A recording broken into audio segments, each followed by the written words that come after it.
All right, hello everyone. My name is Miguel De La Torre. I'm a third-year medical student at the Keck School of Medicine at USC. I'm working with Dr. Gorlitsky on my family medicine rotation, and I've been invited today to give everyone here a presentation on COVID-19, specifically the vaccines, and then some of the variants that have been in the news lately. So I hope this is an informative talk and hopefully not too confusing and easy to understand. So let's just jump right in. And you can speak in Spanish after you do, you can do English and Spanish either way, but Okay. do them both. Perfect. Okay. All right, so let's get started here. So how do these vaccines work? So the way that these vaccines were created, they were created using the RNA of the coronavirus, which is just the genetic material. So just like we are all made of DNA in our cells, we took this genetic material from the virus and used it to make the vaccine. So when you're given the vaccine, you're not being given the actual virus, you're just being given a small portion of the RNA of the virus, which your body can recognize and then create antibodies that can fight off the infection if you do become exposed to the virus. So because it is just the genetic material that we're using, it is impossible to get COVID from the vaccine. Just like when you get the flu, or with the flu vaccine, it's impossible to get the flu from that vaccine because you're not including the live virus. So para empezar, vamos a platicar un poco de cómo funcionan las vacunas del COVID. So las vacunas que fueron creadas en los Estados Unidos que están usando ahorita fueron creadas usando el ADN del virus, o sea, es el material genético. Entonces no es el virus vivo que le están inyectando a uno. So es imposible que a alguien le dé COVID después de por causa de la vacuna. O sea, usamos ese material genético que el cuerpo entonces reconoce y puede formar anticuerpos que después ayudan a uno a poder combatir el virus si es expuesto en el futuro. So the next step is which one should I get and does it matter? So in the United States right now, we have two options in terms of which vaccine we can get.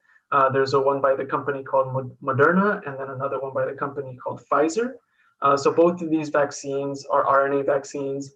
They both require 2 doses and they're both equally effective. So they, in 95% of cases, are able to prevent any severe cases of COVID, something that would make you go to the hospital because of how sick you get. So 95% of people who get this vaccine are protected from severe COVID. And these are just some of the other vaccines that are being used in other countries, but are not currently approved in the United States. So entonces la siguiente pregunta que tal vez uno se haría es ¿cuál vacuna me tengo que poner o importa cuál me pongo? So ahorita en los Estados Unidos hay 2 vacunas disponibles para que la gente se ponga.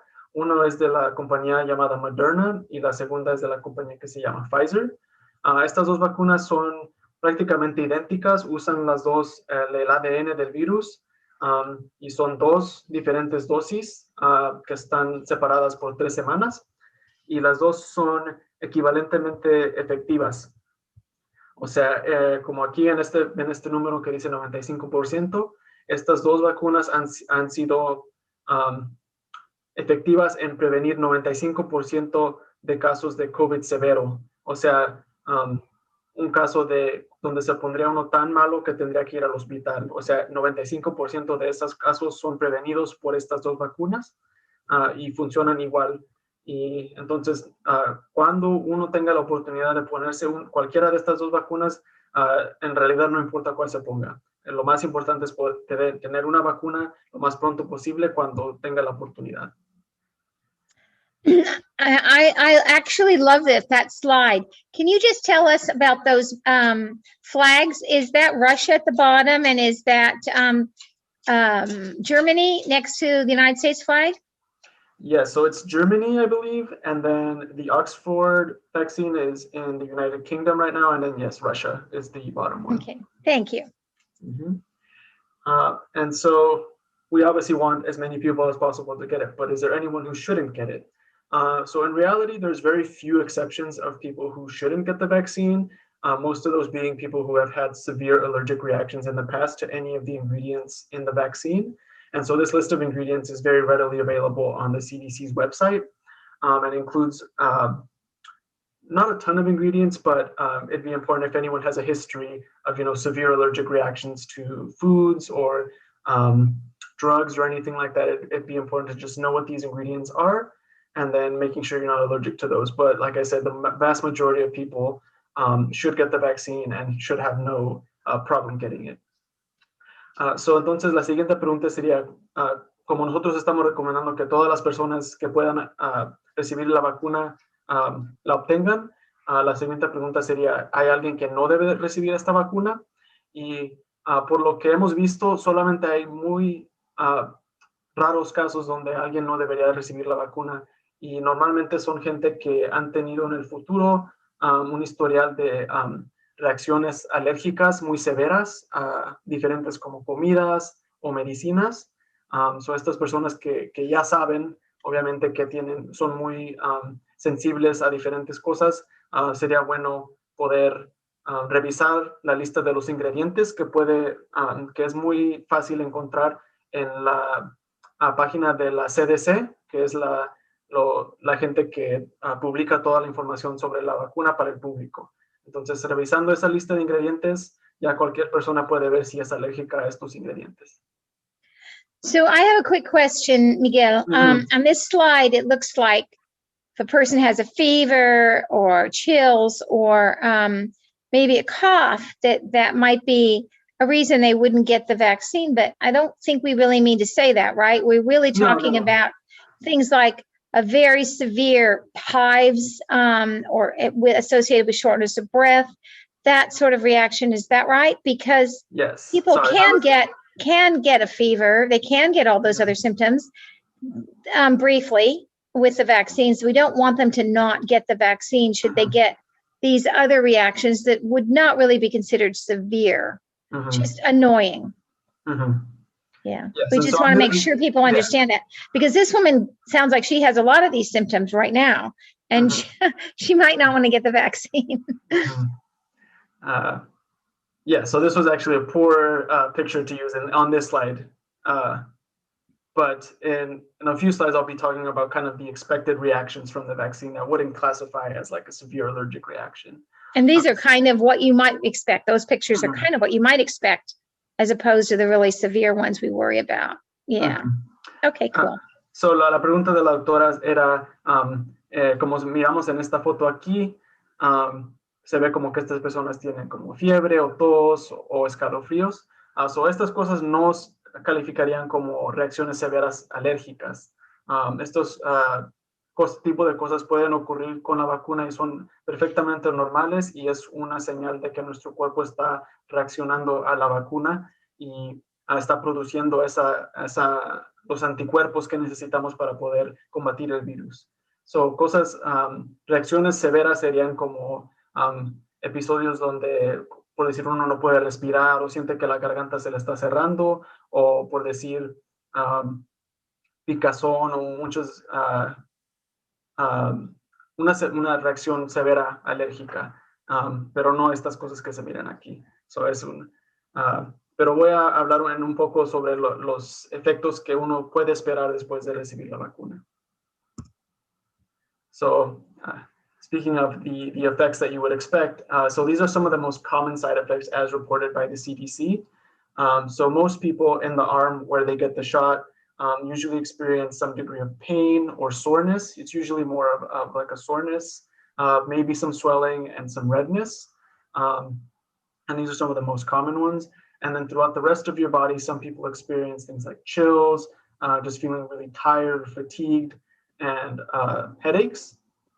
So these are some of the most common ones that we see. I personally, after receiving the vaccine, only really felt soreness in my arm. I didn't feel many of the other symptoms, but I do know people who have received the vaccine who felt, some headaches, some muscle aches the next day. But these are all expected. And if they do happen, it means, that the vaccine is working. And even if you don't get these symptoms, it doesn't mean that the vaccine is not working. It just means that maybe your immune system isn't as sensitive to getting the vaccine. So these are things that you can expect, but if you don't expect them, it's also not a bad thing. But it's good to know that you can expect to get these things so that you don't think that you're getting COVID from this vaccine. So aquí en esta tabla explico qué son unos de los síntomas más comunes después de que alguien recibe la vacuna de COVID.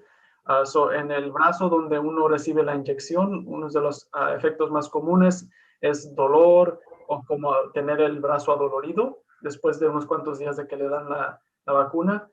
También un poco de hinchazón o que se mira el brazo un poco rojo, como que está un poco hinchado. Es muy común. También en el resto del cuerpo puede sentir uno como escalofríos, cansancio, fatiga y dolores de cabeza también son muy comunes.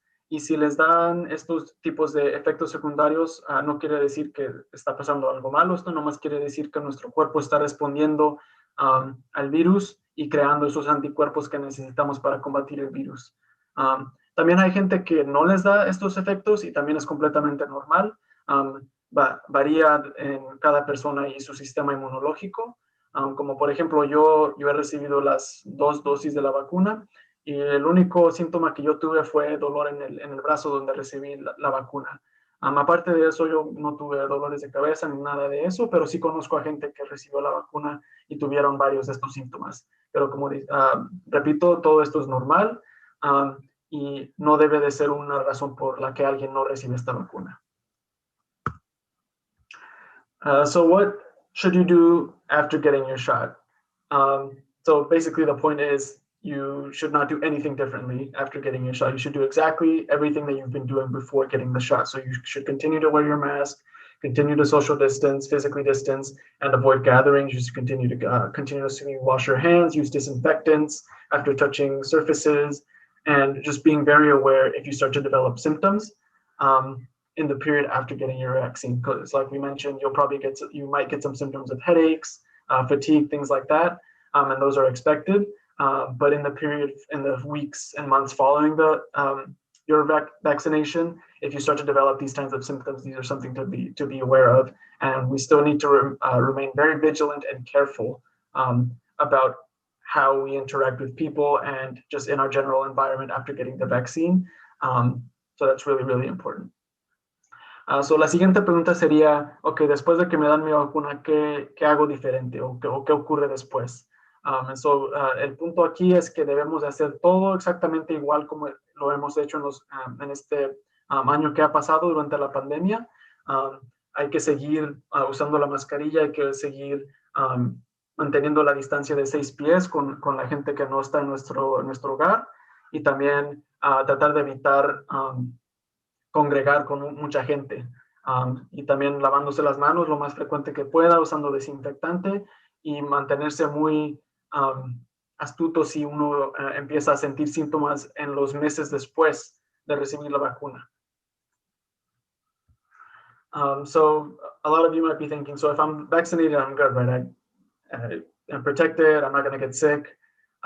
So for the most part, that's right. So like we mentioned before, about 95% of people who receive the vaccine are protected from severe COVID infection after receiving their second dose. However, this does not mean it prevents you from becoming infected. So people who have been vaccinated can still be infected with the virus to a lesser degree potentially, but this just means that it protects them from getting sick from it, but not from actually getting the virus. So someone could be infected with COVID, but just not show any symptoms. And this still remains the case even in people who are vaccinated. So this means that if you are vaccinated and you're not careful, you can become infected, potentially not have symptoms, but still pass it on to someone who is not vaccinated. And then that would also continue to cause the problems that we've been seeing for the past year of this virus kind of spreading very rapidly. So después de recibir la vacuna, mucha gente se preguntaría, entonces si ya tengo la vacuna, ya estoy a salvo, pues, ¿verdad? Pero en realidad lo que sabemos es que la vacuna nos protege de enfermarnos de COVID, o sea, de tener síntomas, de ponernos muy malos y tener que ir al hospital, pero no previene que el virus entre a nuestro cuerpo, o sea, no previene que lo respiramos por nuestra nariz o por nuestra boca. Entonces, por eso es muy importante seguir usando la mascarilla y seguir evitando, mucha gente, porque si alguien está vacunado y recibe la vacuna, digo, si alguien está vacunado y está expuesto a COVID, es posible que la persona se infecte, o sea, tenga el virus en su cuerpo, nomás que no va a tener síntomas. Pero esto también quiere decir que si se encuentra con alguien que no está vacunado, puede pasarle el virus posiblemente, y eso también puede causar que esa persona se enferme, aunque a nosotros no nos vayamos a enfermar si estamos vacunados. Entonces es muy importante seguir manteniendo la distancia, seguir usando la mascarilla para que las personas que no han podido recibir la vacuna también estén protegidas, aunque nosotros la tengamos cuando tengamos esa oportunidad.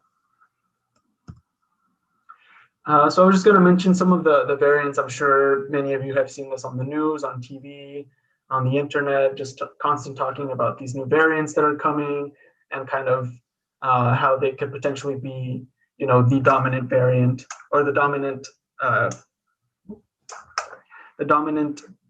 strain.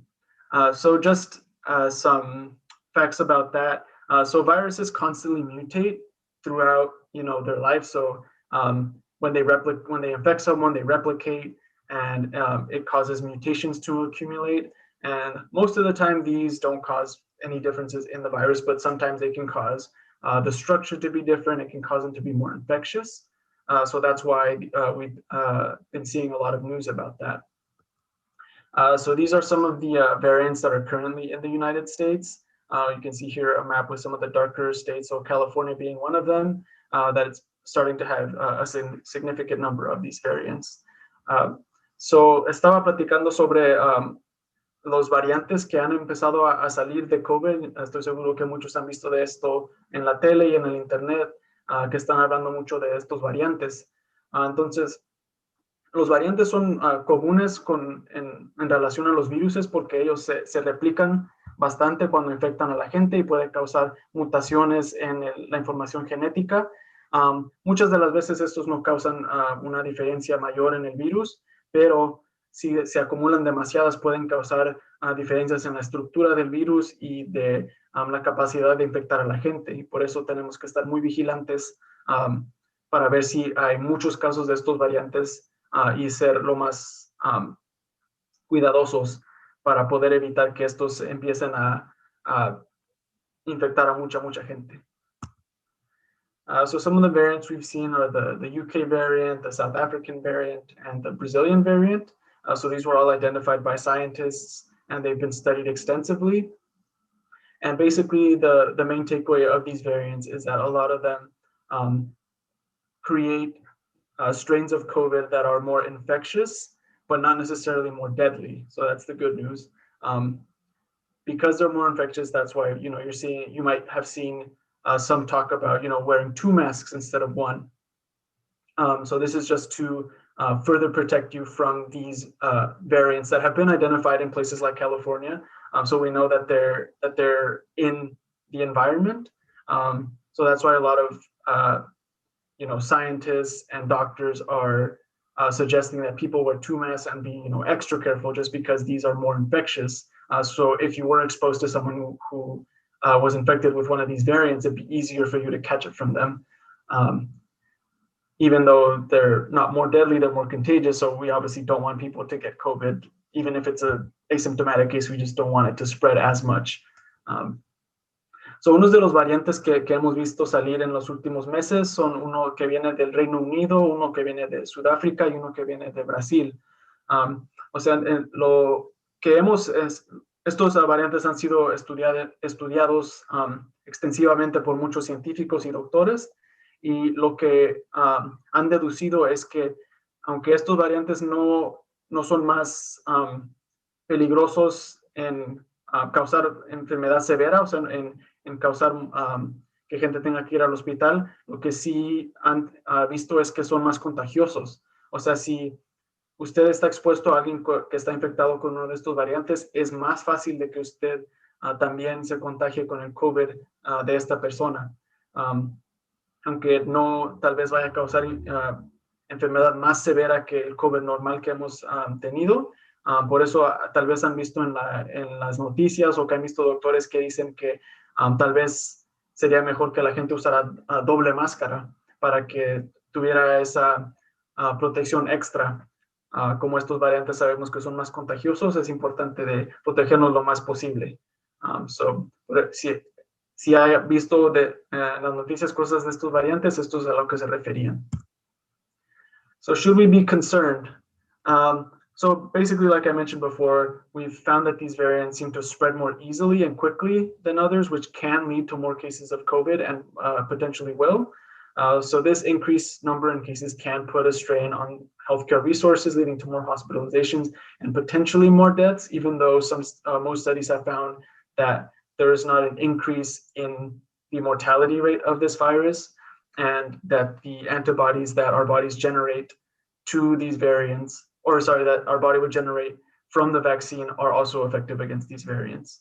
Though this is still being closely investigated and more studies are currently underway to determine kind of how we should proceed with these variants. So la pregunta que nos haríamos es, ¿debemos estar preocupados? Y la verdad es que como los estudios han enseñado que estos variantes se propagan más fácilmente que el COVID al que estamos acostumbrados, es muy importante estar precavidos para que no tengamos muchos casos que se acumulan rápidamente, que pueden causar que los hospitales estén más llenos de gente, gente enferma de COVID. So es muy importante tratar de evitar eso, aunque hemos visto que muchos estudios han dicho que las vacunas son efectivas contra todos los variantes que han sido identificados hasta el momento, aunque hay todavía muchos estudios que están ocurriendo simultáneamente para distinguir a ver qué diferencias hay y si debemos estar un poco más atentos a los variantes. So there is some good news. In the last couple of weeks, we have seen daily COVID cases significantly decrease, likely due to the fact that we're getting further and further away from the holiday season, where we saw a big surge in cases because of all the traveling, all the congregating with family and things like that. So the good news is we're seeing a steady decrease in cases, and as well as a steady increase in vaccinations, which is really good news for us, and hopeful that we can start to get a grip on the pandemic and kind of let slowly more and more people kind of get back to life as it was before the pandemic. But we still have a long way to go, but this is a kind of a good sign and a sign of things heading in the right direction. So como pueden ver aquí, hay un poco de buenas noticias. Hemos visto que en las últimas semanas los casos nuevos de COVID han bajado drásticamente, comparados como con los primeros de enero y la mitad de enero por ahí. So esto es debido a que ya estamos un poco más alejados del periodo de Navidad, de Año Nuevo, cuando había mucha gente viajando, mucha gente congregando con familiares. Como ya estamos más y más retirados de ese tiempo, los casos están bajando drásticamente, lo cual son muy buenas noticias, y con todo esto de las vacunas que ya están saliendo y que mucha más gente se está vacunando, esto es una señal de que estamos en un buen lugar ahorita comparado de donde estábamos, y que vamos hacia el lugar adecuado donde queremos estar con la pandemia. Y esto es como algo que nos da un poco de esperanza de que las cosas están mejorando y de que estamos yendo en el lugar correcto. So obviously the question on a lot of people's mind is, when can I get the vaccine? So there has been some debate in terms of when experts think that the vaccine is going to be readily available to everyone. So as of now, it's mainly healthcare workers and people over 65 that are receiving the vaccine. So the most recent predictions based from Dr. Anthony Fauci, who is one of the leading experts on COVID and this vaccine effort, one of his most recent predictions is that he thinks around late May or June is when the vaccine is going to be readily available to everyone, regardless of age and where they live. So it's good to kind of have that timeline of when we we'll potentially be able to get everyone vaccinated. So la pregunta que sigue después de esto es ¿cuándo me voy a poder poner la vacuna yo? So ahorita, como han visto, las vacunas están yendo más bien como a gente que trabaja en hospitales, gente que está cuidando de gente que tiene COVID y la gente mayor de 65 años. Pero estamos viendo que los expertos como el doctor Fauci que ven aquí están pensando que tal vez en los últimos de mayo o en junio es cuando la vacuna va a empezar a ser distribuida a toda la gente, o sea, sin restricciones. O sea, entonces, en ese tiempo es cuando pensamos que toda la gente, no importa la edad o donde vivan, van a poder recibir esa vacuna. And then obviously, after figuring out when you can get it, you'd want to figure out kind of if you are eligible to get it now. So right now, this graph or table here is from the California website on COVID-19. So right now in phase 1A, people who are getting vaccinated are people who are in long-term care facilities and healthcare workers, and then also people over 65, and then certain sectors of the population, such as people who work in agriculture, education, or emergency services. So como pueden ver en esta tabla aquí, es una muestra de la gente que han podido recibir la vacuna hasta hoy. O sea, ahorita son como gente que trabajan en hospitales, cosas así, gente mayores de 65 y cierta gente dentro de la población, como la gente que trabaja en agricultura, en educación o en servicios de emergencia. And so I've included here a link to the website where I got that last table, and it also has a link where you can sign up to get notified when you are eligible to get the vaccine. So if you go to this website here, there's a link where you can hit this sign up now button, and then you input your information and kind of where you live. And I believe the website gives you a notification when you are eligible for your vaccine. So this could be a good thing to do so that you don't have to, keep up with the news and figuring out when exactly you can get your vaccine. If you sign up for this, you'll automatically get a notification saying you are now eligible for your vaccine, and they'll give you information on how you can set up an appointment. So esta página de internet aquí que incluí tiene muchos recursos para que pueda uno aprender sobre la vacuna, y también pueden hacer sign up para recibir una notificación cuando usted está elegible para recibir la vacuna. Entonces ahí nomás pondrían como su nombre y dónde viven, qué ciudad, y esta página la puso el estado de California, es lo que lo está monitoreando, y ellos la hicieron para que la gente pueda saber cuándo puede recibir sus vacunas, y así poniendo su información ahí ya puede recibir esa notificación y no tiene que estar atento tanto a las noticias y tratando de averiguar cuándo es que puede recibir la vacuna.